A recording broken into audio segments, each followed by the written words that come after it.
What is a food forest?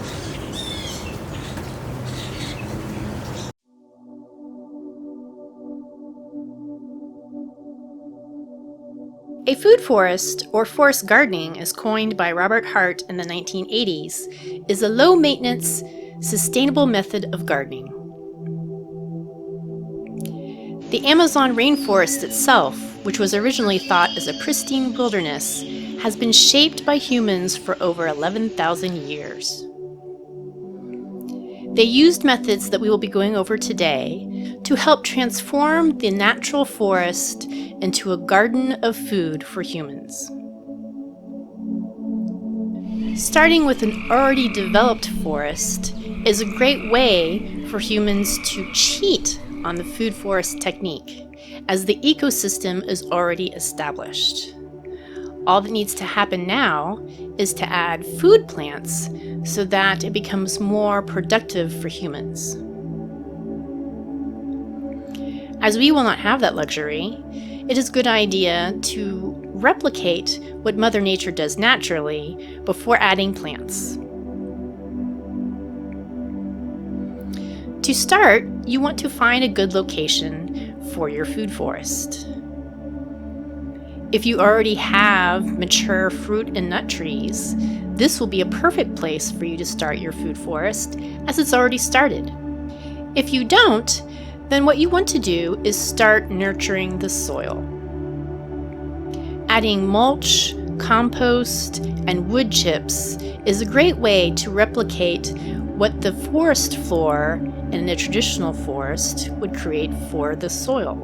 As the trees mature and through time, they drop branches and leaves, which then naturally decompose, enriching the soil. This is what you are attempting to replicate to start your food forest. As the idea is to replicate the different layers found in a traditional natural forest, we're going to start with a 7-layer system. The first layer, or the tallest layer, is the canopy layer. This is where mature fruit trees will live. For our particular food forest, we plan on growing cinnamon and macadamia. We don't have those planted yet, as our food forest is only a year old.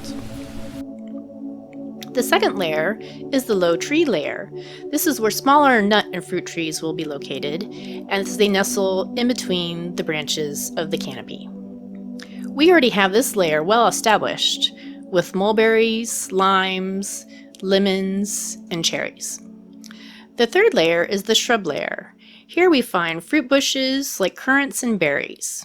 We have 2 varieties of blueberries growing, as well as beauty berries.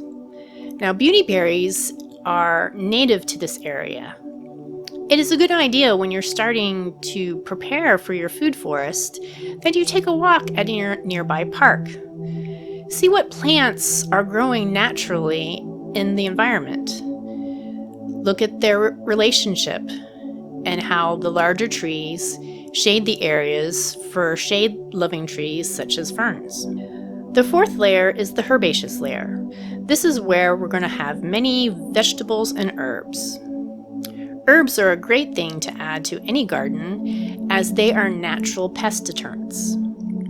The fifth layer is the rhizome layer, and this is where plants are grown for their roots and tubers. And that leads me to the sixth layer, which is the ground cover layer. Here you want to select edibles that are known to spread horizontally. Another plant that we will be growing in this layer will be mint. The seventh layer is the vertical layer, and this is where vines and climbers will be found. As you already have your trees established, they work as great supports for your vines and climbers.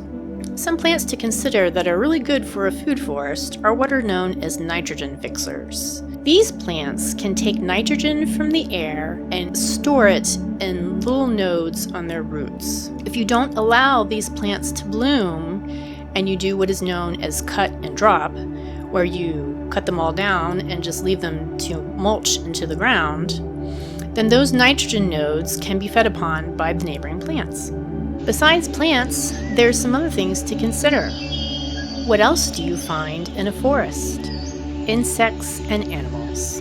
Insects and animals are important to a garden's welfare as they act as pollinators and pest control.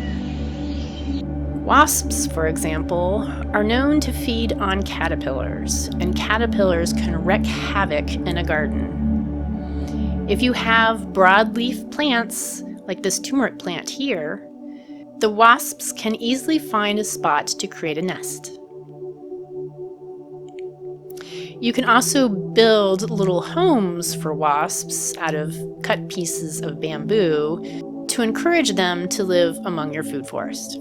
Small birds such as wrens and chickadees eat bugs, and that's a perfect natural way to control pests in your garden. Build homes and habitats for them to encourage them to live in your food forest.